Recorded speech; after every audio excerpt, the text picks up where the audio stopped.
Hello everyone. आज मेरे साथ हैं विशाल सिंह। और विशाल 2023 में सिलेक्ट हुए हैं एज ए साइंटिफिक ऑफिसर एनपीसीआर में। और विशाल मेरे ही बैच के हैं। आज विशाल से जानेंगे कि उनका इंटरव्यू एक्सपीरियंस कैसा था और उनसे क्या क्या क्वेश्चंस पूछे गए थे एनपीसीआर के इंटरव्यू में। और एंड में ये भी जानेंगे कि ये क्या टिप्स देना चाहेंगे जो अपकमिंग एस्पिरेंट्स हैं उनके लिए काफ़ी हेल्पफुल होगा। तो सबसे पहले मैं विशाल को वेलकम करना चाहूँगा। Thank you Sachin. और उसके बाद मैं विशाल आपसे जानना चाहूँगा कि आपके बारे में थोड़ा जानना चाहूँगा। Thank you Sachin. Hello everyone, I am Vishal Singh. I am from basically Mirzapur UP. I have completed my BTech in mechanical engineering from Dr. APJ Abdul Kalam Technical University Lucknow, and currently I am here working in NPCIL and got selected here through GATE 2023. तो विशाल, इसके बाद मैं जानना चाहूँगा आपका interview कहाँ पे था और लगभग ये कितने मिनट चला था आपका इंटरव्यू। सचिन, मेरा इंटरव्यू नरोरा जो कि उत्तर प्रदेश में पड़ता है, तो मेरा इंटरव्यू वहीं पे था। बेसिकली मैं चूँकि नॉर्थ से हूँ, तो during my form filling for interview, तो उस टाइम मैंने मतलब कहीं कहीं जगह से पता किया था कि, तो उसमें पता भी चला था कि PSWR डालने से जनरली नॉर्थ में साइट्स मिलते हैं। तो मैंने जस्ट वैसे ही गेस करके डाला था, तो नरोरा मैंने साइट सेलेक्ट किया था इंटरव्यू वेन्यू के लिए, तो जस्ट वही मुझे मिला था। और आपका टाइम ड्यूरेशन क्या था इसका, मतलब इंटरव्यू का? मेरा interview time duration I think it was like 35 to 40 minutes in between. तो विशाल, फिर आपसे क्या क्या क्वेश्चंस पूछे गए थे इंटरव्यू में, मतलब माहौल कैसा था और क्वेश्चंस क्या क्या पूछे गए थे आपसे? तो सचिन, सबसे पहले मैं अपने क्वेश्चंस पे आने से पहले एस्पिरेंट्स से, जो भी आगे फ्यूचर के इंटरव्यू एस्पिरेंट्स हैं, उनसे मैं एक रिक्वेस्ट करना चाहूँगा, फिर उनको एक सजेशन देना चाहूँगा कि सचिन जी डेली बेसिस पे एक दो वीडियोस वगैरह इंटरव्यू एक्सपीरियंस से रिलेटेड डालते रह रहे हैं। तो आपको क्या करना है, जस्ट आपको सारे क्वेश्चंस को नोट डाउन करना है, उनको देखना है, जस्ट उसी से रिलेटेड आपको सब्जेक्ट को प्रिपेयर करना है, और ज़्यादा कुछ डीप में नहीं जाना है। जस्ट वो बेसिक्स पूछते हैं, तो उसी से रिलेटेड आपको प्रिपरेशन करनी है। नाउ मैं अपने इंटरव्यू एक्सपीरियंस पे आता हूँ। तो मैं नरोरा मेरा इंटरव्यू था 9th of June, और मैं नरोरा 8th of June को इवनिंग में पहुँचा था इंटरव्यू वेन्यू पे। तो सेम डे पे मेरा DV हुआ, सेम डे पे, और मेरा जो इंटरव्यू स्लॉट था वो नेक्स्ट डे के लिए अलॉटेड हुआ। तो नेक्स्ट डे मैं क्या, मॉर्निंग में हम लोग इंटरव्यू वेन्यू के बाहर बैठे, तो वहाँ पे जस्ट वेट करते करते सुबह में तो धीरे धीरे तो लंच हुआ, लंच तक तो टाइम ही नहीं आया। तो उसके बाद लंच के बाद तो 2 या 3 बजे के आसपास मेरा इंटरव्यू चालू हुआ। तो इंटरव्यू क्वेश्चन से पहले मैं एक चीज़ बताना चाहूँगा कि जस्ट जब हमसे पहले का जो एस्पिरेंट होता है, जो इंटरव्यू दे रहा होता है, उससे जस्ट पहले हमको बाहर बिठाया जाता है इंटरव्यू वेन्यू के। उस टाइम पे इतना ज़्यादा प्रेशर आता है, इतना मतलब ओवर थिंकिंग होता है कि आप कुछ मतलब उन थॉट्स को कंट्रोल भी नहीं कर सकते हो। और जो और मैं इंटरव्यू दे के आ रहे हैं वो क्वेश्चन भी बताने लग हाँ जाते हैं हाँ क्या हाँ क्या हाँ, क्वेश्चन उससे पहले तो और हालत ख़राब रहती है। तो मैं आपको एक सजेशन देना चाहूँगा कि आप थॉट्स को आने दो, थॉट्स को कंट्रोल मत करो। जितना कंट्रोल करोगे उतना ज़्यादा प्रेशर होगा आपके ऊपर। तो थॉट्स को आने दो, जो भी आ रहे हैं। जस्ट जैसे ही आप इंटरव्यू हॉल के अंदर एंटर करोगे, सारे ये सब गायब होने वाले हैं, सारे के सारे चले जाएंगे, फिर आपको सब कुछ याद आएगा। तो जैसे ही मैं इंटरव्यू हॉल के अंदर घुसा, तो वहाँ पे मेरे साथ भी सेम सेम चीज़ हुआ था। बाहर बहुत प्रेशर था, लेकिन सर लोग को ग्रीट किया, सर लोग को देखा। आई थिंक 7 पैनल मेंबर्स थे वहाँ पे, एक चेयरमैन को लेकर 7 लोग थे, जिसमें एक लेडी थी। तो मैंने सबको ग्रीट किया, तो उन्होंने चेयर ऑफर की बैठने के लिए मुझे। तो उसके बाद मेरा प्रेशर वगैरह सब डाउन हो गया। तो ये था। तो जो मेरा पहला क्वेश्चन स्टार्ट हुआ, चेयरमैन सर ने पूछा पहले तो नाम वगैरह, तो उनके पास सारे डिटेल्स रहते हैं, तो कुछ ज़्यादा इंट्रो में टाइम लेता ही नहीं है, वो जस्ट ऑन आपको क्वेश्चंस पे आएंगे। तो फर्स्ट क्वेश्चन उनका था कि मेरा जो फाइनल ईयर का प्रोजेक्ट था उससे रिलेटेड था। तो एक्चुअली मेरा जो फाइनल ईयर का प्रोजेक्ट था मैंने अच्छे से किया हुआ था, तो और वो थोड़ा सॉफ्टवेयर एनसी सॉफ्टवेयर बेस्ड था, तो उससे क्वेश्चंस उन्होंने किए। तो वो मेरा जोन था अच्छा, तो मैंने प्रिपेयर करके रखा था, तो अच्छे से होगा। तो नेक्स्ट क्वेश्चन चेयरमैन सर ने ही स्टार्ट किया कि मतलब उन्होंने मेरे से बोला कि आप अपने फेवरेट सब्जेक्ट्स को लिखिए। तो इसमें क्या था कि मैंने अपना जो मोस्ट फेवरेट सब्जेक्ट था वो पहले लिखा था। उसके बाद मैंने उसके बाद का सब्जेक्ट मिडिल में लिखा था कि जनरली हो सकता है फर्स्ट से ना पूछे तो मिडिल से स्टार्ट करें। तो मैंने अपने 5 सब्जेक्ट लिखे थे, जिसपे फर्स्ट था हीट ट्रांसफ़र, सेकंड था बेसिक थर्मोडायनेमिक्स, थर्ड था सोम मेरा स्ट्रॉन्ग पोर्शन था, फ्लूइड मैकेनिक्स, देन RAC। तो इसके बाद क्या हुआ कि बट एक चीज़ मैंने नोटिस किया, जो कि मैंने अपने जस्ट पहले जो इंटरव्यू दे के आए थे उनसे मैंने बात कर रखी थी, तो उन्होंने बताया था कि आप ये जो 5 सब्जेक्ट या 6 सब्जेक्ट जो भी लिखोगे फेवरेट, जनरली वो उससे स्टार्ट ही नहीं कर रहे थे क्वेश्चन। वो मतलब कुछ भी कोई बाहर से सब्जेक्ट से स्टार्ट कर रहे थे क्वेश्चन, कि आपको वो जस्ट वो चेक करते हैं कि आप कितने हैंडल कैसे कर रहे हो, कि आपके जोन से बाहर के क्वेश्चन आ रहे हैं, आप हैंडल कैसे कर पा रहे हो। तो उन्होंने सेम किया, चेयरमैन सर ने जो मेरे से क्वेश्चन स्टार्ट किया, मतलब ऐसे टॉपिक से स्टार्ट किया जो हम गेट में स्किप करते हैं, कैमन फॉलोअर से। कैमन फॉलोअर का गेट में ज़्यादा वेटेज भी नहीं था उस टाइम पे, तो हम ज़्यादातर स्किप ही करते हैं। बट उनका जो क्वेश्चन था वो बेसिक था, टर्मिनोलॉजीज वगैरह से रिलेटेड था, तो उसको मैंने आराम से आंसर किया। बट सर थोड़ा सा डीप में जा रहे थे, तो मैंने जस्ट उनको उसी टाइम इंटरप्ट किया कि सर सॉरी सर, मतलब लैक ऑफ रिवीजन की वजह से I can't recall all the things etcetera. तो सर काफ़ी हम्बल थे, चेयरमैन सर, तो उन्होंने तुरंत उस इसको समझा। फिर उन्होंने नेक्स्ट क्वेश्चन जो था नेक्स्ट पैनल मेंबर को बोला कि अब आप क्वेश्चन करिए। तो जो नेक्स्ट पैनल मेंबर थे, आई थिंक वो उनका एज आई थिंक 65 ईयर्स के आसपास का रहा होगा, तो काफ़ी एक्सपीरियंस थे। देख के तो वहीं से प्रेशर बनने लगता है कि क्वेश्चंस तो अच्छे खासे आने वाले हैं। तो नेक्स्ट जो पैनल मेंबर थे वो हीट एंड मास ट्रांसफ़र से क्वेश्चन चालू किया, जो कि मेरा पहला फेवरेट सब्जेक्ट था। तो उनका जो फर्स्ट क्वेश्चन था, उन्होंने कहा था कि हाँ, what are the various modes of heat transfer. तो इसमें मैंने बताया दो बेसिक होते हैं, जिसमें कंडक्शन एंड रेडिएशन, और जो थर्ड होता है कन्वेक्शन, वो अप्लाइड होता है बेसिकली कंडक्शन एंड एडवेक्शन का। तो ये था सेकेंड क्वेश्चन। उन्होंने इसी से चीज़ से पूछा कि क्या रेडिएशन में हम रेडिएशन हीट ट्रांसफर में हम मीडियम की रिक्वायरमेंट होती है हमको। तो ये तो आपको सबको पता है कि नहीं, मीडियम की ज़रूरत नहीं होती है। इनफैक्ट मीडियम नहीं है तो ज़्यादा एफिशिएंटली हीट ट्रांसफ़र होता है रेडिएशन के थ्रू। तो सर ने इस पर बोला। फिर उन्होंने बोला कि बेसिक जो रेडिएशन हीट ट्रांसफ़र की इक्वेशन होती है वो लिखो। तो इसमें मैं आपको एक टिप देना चाहूँगा मिडिल में, कि आप मतलब उन पॉइंट्स को ज़्यादा ऐड करते चलो जिनमें आपको कमांड है, या फिर आप इंटरव्यू को जिस डायरेक्शन में लेके जाना चाह रहे हो। जैसे यहाँ पे मैंने लिखा था कि बेसिक इक्वेशन लिखा है स्टीफेंस का कि E is equals to sigma T की पावर 4, और एक इक्वेशन मैंने और लिख दिया एडिशनल में कि ये तो ब्लैक बॉडी के लिए हो गया। अब एक जनरल बॉडी के लिए मैंने लिखा कि E is equals to epsilon sigma T की पावर 4। तो मुझे पता था एप्सिलॉन जरूर पूछेंगे वो। इससे क्या होगा, एक आपका एक तो इंटरव्यू भी लेंदी जाएगा, थोड़ा सा टाइम भी जाएगा, और आप जो चीज़ जानते हो अच्छे से एक्सप्लेन कर सकते हो। तो उन्होंने एप्सिलॉन के बारे में पूछा, तो मैंने बताया कि ब्लैक बॉडी से जनरल बॉडीज़ को कैसे रिलेट करती है वो। तो ये उस पर वो बोले वेरी गुड। तो नेक्स्ट क्वेश्चन, फिर वो नेक्स्ट क्वेश्चन पे आ गए। तो एमिसिविटी तो डिफाइन कर दिया मैंने। तो नेक्स्ट क्वेश्चन पे आया कि हाँ, ये थोड़ा सा अच्छा क्वेश्चन था कि there was a light source which was emitting light, and I was suppose to calculate the temperature of that light source using that light only. So sir ने कहा कि आप इसका जस्ट मुझे स्टेप्स बताइए, आपको कुछ कैलकुलेट नहीं करना, जस्ट स्टेप्स बताइए। तो मैंने सर को वीन्स डिस्प्लेसमेंट लॉ होता है जो, उसके थ्रू इसको एक्सप्लेन किया था। तो सर ने उस टाइम पे मुझे बोर्ड पे भेजा फर्स्ट टाइम, इसके बाद से मुझे बोर्ड पे भेजा। तो बोर्ड पे भेजा तो उन्होंने ग्राफ ड्रॉ करवाए वीन्स डिस्प्लेसमेंट लॉ के, कैसे पीक टेम्परेचर आते हैं, कैसे मतलब कैसे ही ट्रांसफ़र होता है, वो वगैरह उससे पूछा। तो उससे मैंने सारा एक्सप्लेन किया कि कैसे वहाँ से हम टेम्परेचर इस चीज़ को कैलकुलेट करते हैं। तो इस चीज़ पे चेयरमैन सर ने भी मतलब अप्रिशिएट किया, और वो सर ने भी अप्रिशिएट किया था। तो ये क्वेश्चन मुझे जो लगता था कि थोड़ा सा एज दिया मुझे, क्योंकि इसको मैंने अच्छे से एक्सप्लेन किया था।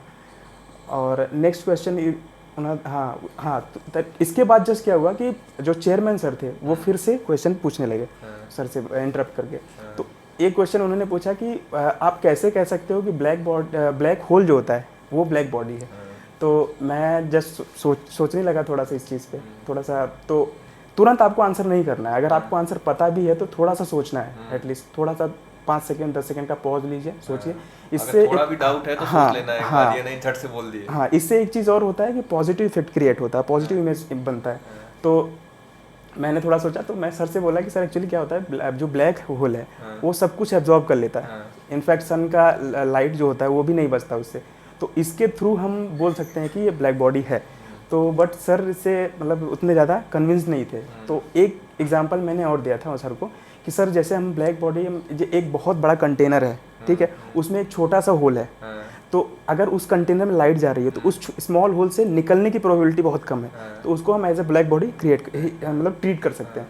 तो हम क्या करते हैं कि यूनिवर्स को एक बड़ा कंटेनर मानते हैं, ब्लैक होल को एक छोटा सा स्पॉट मानते हैं उसके थ्रू। तो इस एग्जाम्पल के तो वो मतलब उनका फेस देख के लगा कि थोड़ा सा कन्विंस है इस आंसर से, बट मे भी हो सकता है वो ना भी रहे हों।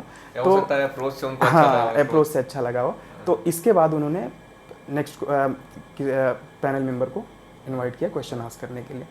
तो जो नेक्स्ट पैनल मेंबर थे वो थे फ्लूइड मैकेनिक्स से वो क्वेश्चन कर रहे थे। तो वे थोड़े मतलब ये अच्छे क्वेश्चंस किए थे उन्होंने। तो बाद में उन्होंने पहला क्वेश्चन उनका था, सिंपल था कि what are the pressure measuring devices. तो प्रेशर बेसिक उन्होंने पूछा था, ज़्यादा ये बर्डन गेज वगैरह कुछ नहीं, मैंने सीधा बताया था पीजोमीटर वगैरह। तो उसके नेक्स्ट क्वेश्चन उन्होंने किया कि tell us about the inclined tube manometers and why they are used. तो मैंने इसका रीज़न एक्सप्लेन किया। ये आपको सबको ही पता होता है, बेसिक क्वेश्चंस होते हैं, तो ये तो गेट में प्रिपेयर करते ही हो। हाँ, नेक्स्ट क्वेश्चन उन्होंने मेरे से पूछा इसी यूट्यूब मैनोमीटर के थ्रू। तो उन्होंने बोला कि आप पहले आप ये बताइए इन्वर्टेड में कंफर्टेबल हो कि नॉर्मल वाले में, कन्वेंशनल में। तो मैं बोला सर दोनों में ही हूँ, आप किसी से भी क्वेश्चन पूछ सकते हो। तो उन्होंने बोला आप एक हॉरिजॉन्टल पाइप ड्रॉ कीजिए और आप एक उस पर इन्वर्टेड यूट्यूब लगाइए मैनोमीटर। तो पाइप ड्रॉ किया मैंने बोर्ड पे, मैं उस टाइम बोर्ड पे ही था, तो पाइप ड्रॉ किया मैंने, इन्वर्टेड यूट्यूब लगाया। तो सर ने पूछा कि अब आप ये बताइए इसमें वाटर फ्लो कर रहा है, तो अब जो एच का डिफरेंस आ रहा है जो दोनों लिम्ब में आएगा ना, तो एच का, तो ये क्या आपको बताएगा? तो मैंने उसको एक्सप्लेन किया। फिर अब उन्होंने सर ने इसमें थोड़ा सा ट्विस्ट किया, वो जस्ट ऐसे ही करते हैं, बेसिक क्वेश्चन स्टार्ट करेंगे, उसके बाद क्या करेंगे कि उसमें थोड़ा सा एडिशन करेंगे, तो उससे उसके थ्रू आपका डेप्थ चेक करते हैं। तो उन्होंने क्या किया, यूट्यूब जो था लिम्ब उसका फर्स्ट वाला लिम्ब, उसके थ्रू उन्होंने एक पिटोट एल्बो अटैच करवाया मुझसे, और उसका जो फेस था ना, जैसे फ्लो इस डायरेक्शन में आ रहा है, तो पिटोट एल्बो का फेस इसी डायरेक्शन को फेस कर रहा था, तो उसका ओपनिंग। तो अब सर ने पूछा, तो ये भी तो बेसिक ही है, तो हम प्रूव भी करते हैं इस चीज़ को। तो उसमें पूछा अब ये एच कैसे चेंज होगा, तो मैंने बताया उस चीज़ को। फिर उन्होंने उसमें थोड़ा सा मॉडिफिकेशन और करवाया, उस एल्बो को अब अपोजिट डायरेक्शन में घुमा दिया कि अब इसको अपोजिट डायरेक्शन में कीजिए, अब क्या करेगा ये। तो मैं बोला सर अब इसमें कुछ होगा ही नहीं, क्योंकि ये फ्लोज को अपोज कर ही नहीं रहा है, तो एकदम फर्स्ट वाला केस हो जाएगा ये वाला। तो बोले अच्छा वेरी गुड। उसके बाद नेक्स्ट क्वेश्चन उन्होंने कहा कि एक का मुंह इस तरफ करो, एक का मुंह इस तरफ करो। तो मैंने उसको भी इजीली एक्सप्लेन किया, क्योंकि वो आप मतलब उसको विजुअलाइज भी कर सकते हो कैसे चीज़ें वेरी कर रही हैं। फिर थर्ड नेक्स्ट केस में उन्होंने दोनों को इस तरफ अंदर की तरफ ले लिया, तो अब वो जो था इस तरफ वाला, इस पे तो कोई इफेक्ट नहीं आएगा, लेकिन इस तरफ वाले भी इफेक्ट आएगा, और वो जो एच इस तरफ से चेंज हो रहा था अब इस तरफ से चेंज हो जाएगा, बस यही डिफरेंस आएगा। तो ये क्वेश्चन मतलब थोड़ा सा टाइम लिया था। हाँ, इसके बाद सोम में आ गया थोड़ा सा वो कि होमोजीनियस मटेरियल्स क्या होते हैं, हेट्रोजीनियस मटेरियल्स क्या होते हैं, आइसोट्रोपिक मटेरियल्स क्या होते हैं, एनिसोट्रोपिक क्या होते हैं, ये पूछा। उसके बाद एक क्वेश्चन उन्होंने इन्वर्टेड यूट्यूब से पूछा था कि हाँ इसमें फ्लूइड की प्रॉपर्टी क्या होनी चाहिए। तो मैंने बताया सर डेंसिटी कम होनी चाहिए with respect to flowing fluid, otherwise जो फ्लूइड हमारा होगा मैनोमेट्रिक फ्लूइड वो भी इसके अंदर ही से ही होके पास कर जाएगा। तो उन्होंने बोला नहीं आप कुछ दूसरे टर्म में बताइए, डेंसिटी के टाइम में बताइए। तो मैं कभी कभी क्या होता है ना कि वो क्वेश्चन जब पूछ रहे होते हैं तो आपको उनका लैंग्वेज या फिर वो जिस चीज़ में जानना चाहे, जिस टर्म में जानना चाह रहे हैं, आप वो कैच नहीं कर पाते हैं। वो बार बार आपको पॉइंट आउट करेंगे कि नहीं आप इस पे जाइए। तो लास्ट में उन्होंने वो एक्चुअली स्पेसिफिक ग्रेविटी के टर्म्स में ये जानना चाह रहे थे वो चीज़, तो मैंने बाद में उनको बताया। तो आगे वो क्वेश्चन और करने जा रहे थे, बट जो चेयरमैन सर थे उन्होंने इंटरप्ट किया। चेयरमैन सर खुद देख के लग रहा था कि इंटरव्यू मेरा अच्छा हुआ है, क्योंकि वो बीच बीच में सपोर्ट कर रहे थे। बीच में एक केस हुआ था कि जब मैं यूट्यूब मैनोमीटर वाला क्वेश्चन सॉल्व कर रहा था, तो एक केस आया जब सर बोल रहे थे क्वेश्चन ड्रॉ करने के लिए, तो मैं समझ नहीं पा रहा था। इनफैक्ट चेयरमैन सर भी मतलब उस चीज़ को कैच नहीं कर रहे थे सर, क्योंकि वो अजीब तरह से पूछ भी रहे थे जो पैनल मेंबर थे। चेयरमैन सर ने उनसे इंटरप्ट करके बोला कि सर आप थोड़ा सा एक्सप्लेन कीजिए, क्योंकि समझ में नहीं आ रहा है क्या बोलना चाह रहे हो। तो फिर उन्होंने अच्छे से बताया, तो मैंने फिर ड्रॉ किया था। तो ये चीज़ मैं आपको इसलिए बता रहा हूँ कि अगर आपको कोई चीज़ नहीं समझ में आ रही है उनके मतलब लैंग्वेज या नहीं समझ में आ रहा, तो उनसे पूछ सकते हैं कि मतलब सर मैं कैच नहीं कर पा रहा हूँ, आप बताओ कुछ। तो वो टिप वो आपको हिंट देते रहते हैं। तो खड़े नहीं हो जाना है, हाँ मतलब खड़े नहीं हो जाना है, ब्लैंक होके नहीं खड़े होना है। आपको कुछ ना कुछ सोचते रहना है, बोलते रहना है, उनसे इंटरेक्ट करना है बेसिकली, कि मतलब आप उनको लगे कि हाँ आप इन्वॉल्व हो एटलीस्ट इंटरव्यू में। तो ये था सचिन जी, ये सारे मेरे क्वेश्चन थे। तो विशाल मैं आपसे जानना चाहूँगा एंड में कि अगर आप कोई टिप्स देना चाहोगे, हाँ क्या टिप्स देना चाहोगे हमारे व्यूवर्स को जो इंटरव्यू देने वाले हैं नेक्स्ट ईयर या इस साल देने वाले हैं जो इंटरव्यू, उनके लिए क्या कहना चाहोगे आप? तो पहला मेरा जो टिप होगा कि आप इंटरव्यू में ब्लफ मत कीजिए। अगर आपको कोई चीज़ नहीं आता है तो थोड़ा सा सोचिए, 5-10 सेकंड लगाइए, टाइम सोचिए, लेकिन ब्लफ मत, गलत आंसर मत दीजिए। उनसे बोल दीजिए स्ट्रेट फॉरवर्ड, आप बोल सकते हैं कि sorry sir I am not able to recall at this moment. In fact मैं आपको एग्जांपल दूंगा, मेरे साथ ऐसा हुआ था। जो FM वाले सर थे वो बार बार मुझसे पंप की तरफ आना चाह रहे थे, तो बट मैंने उनको पहले मतलब 5 सब्जेक्ट लिखे थे फेवरेट वाले, उसमें अप्लाइड वाले कुछ भी नहीं थे, एक RAC बस था। तो मैं सर को बोल रहा था कि नहीं सर रिवाइज नहीं किया, तो बट फिर भी वो ज़बरदस्ती एक क्वेश्चन पूछ ही लिए थे कि पंप परफॉर्मेंस कैरेक्टरिस्टिक कर्व वाला। तो बट मैंने थोड़ा सा सोचा, बट सर से बोला कि सर एक्चुअली क्या है, रिवाइज नहीं किया है, तो अगर मैं ड्रॉ भी करूँगा तो कुछ गलत ड्रॉ हो सकता है। तो सर ने वो उस चीज़ को समझते हैं, वो उस चीज़ को समझते हैं, फिर वो क्विट किया उन्होंने, वो क्वेश्चन नहीं आंसर किया। तो ये पहला पॉइंट ये हो गया कि आप ब्लफ नहीं करना है। सेकंड पॉइंट ये होता है कि जैसे मैंने बताया कि वो आपका सिर्फ बेसिक्स चेक करते हैं, आपको कुछ भी बहुत ज़्यादा डीप में इसीलिए लेके जाते हैं कि आप बेसिक्स से स्टिक कर रहे हो कि नहीं कर रहे हो, उससे हट मत जाओ। डीप में भी आप बेसिक्स ही रिक्वायरमेंट, लंबी लंबी इक्वेशन कुछ लिखने हाँ हाँ, ये सब नहीं करना है आपको, सिर्फ बेसिक्स पे आपको रहना है, बेसिक क्वेश्चन ही आएंगे। इनफैक्ट गेट में तो बहुत डीप में जाते हैं, मतलब वो तो न्यूमेरिकल बेस्ड होता है, उनको जाना ही पड़ेगा। लेकिन आपको बड़े बड़े इक्वेशंस नहीं लिखने हैं, बेसिक इक्वेशंस ही लिखने हैं। जैसे उन्होंने रेडिएशन का इक्वेशन पूछा था, सिग्मा टी की पावर 4 वाला है, बेसिक इक्वेशन लिखना है आपको, डेराइव्ड इक्वेशन नहीं लिखना है कहीं से। नेक्स्ट वो पॉइंट होगा कि हाँ आप प्रैक्टिस कीजिए इंटरव्यू से पहले कि मतलब 2-3 लोगों के सामने बोलने का प्रैक्टिस कीजिए।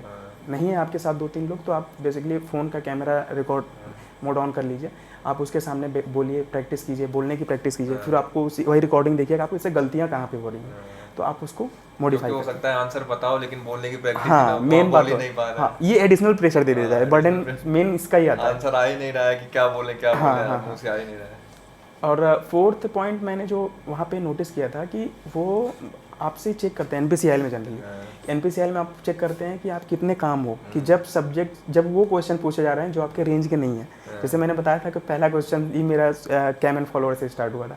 इनफैक्ट मेरे कुछ दोस्त थे, उनसे मेरी बात हुई थी, मेरा पैनल नंबर 2 में था इंटरव्यू, जो पैनल नंबर 1 में इंटरव्यू दे रहे थे उनसे मैंने जो लिया था रिस्पांस, तो वो ये बता रहे थे कि उनका जो पहला क्वेश्चन स्टार्ट हो रहा था मटेरियल साइंस से हो रहा था, सबका मटेरियल साइंस, और मटेरियल साइंस मेरा वीक था। तो मैं पहले से ही सोच रहा था कि अगर पैनल नंबर 1 में गया तो मेरी मतलब नहीं हो पाएगा लग रहा है, क्योंकि मटेरियल साइंस बहुत वीक था मेरा। बट ऐसा हुआ नहीं, मेरा पैनल नंबर 2 में था, तो कैम से तो इसमें वो जस्ट ये आपसे आंसर एक्सपेक्ट ही नहीं करते वो, क्योंकि उनको पता है आप 5 सब्जेक्ट प्रिपेयर करके आए हो, उसमें से एटलीस्ट 10 क्वेश्चन करेंगे तो 8 तो बता ही जाओगे आप, 7 तो बता ही जाओगे, 6 तो बता ही जाओगे। लेकिन डिपेंड ये करता है कि मतलब आपको अगर नहीं आ रहा है कोई चीज़, तो आप उसमें कितना काम हो उस टाइम पे, कितने काम माइंड से आप उस चीज़ को सोच रहे हो। ये था मेरा जो मेन थॉट था उस इंटरव्यू के टाइम। तो विशाल आपने बहुत ही अच्छी वैल्यूएबल इन्फॉर्मेशन और मतलब टिप्स दिया लास्ट में, और जो क्वेश्चन भी था वो ओवरऑल आपका इंटरव्यू काफ़ी अच्छा था जैसा आपने बताया। तो आपने अप्रोच जो किया है क्वेश्चंस का बहुत ही अच्छा किया है। तो एंड में विशाल मैं आपको थैंक यू करना चाहूँगा कि आपने इतना वैल्यूएबल अपना एक्सपीरियंस शेयर किया। और मैं व्यूवर से ये कहना चाहूँगा कि एंड में मैं विशाल का इंस्टाग्राम आईडी भी शेयर कर दूंगा डिस्क्रिप्शन में। अगर आपको कोई भी क्वेश्चन है तो आप विशाल को डायरेक्ट पूछ सकते हो या नीचे कमेंट में भी लिख सकते हो, मैं आंसर जरूर करूँगा। थैंक यू विशाल एक बार फिर से आपका, and all the best for all the future upcoming aspirants for interview.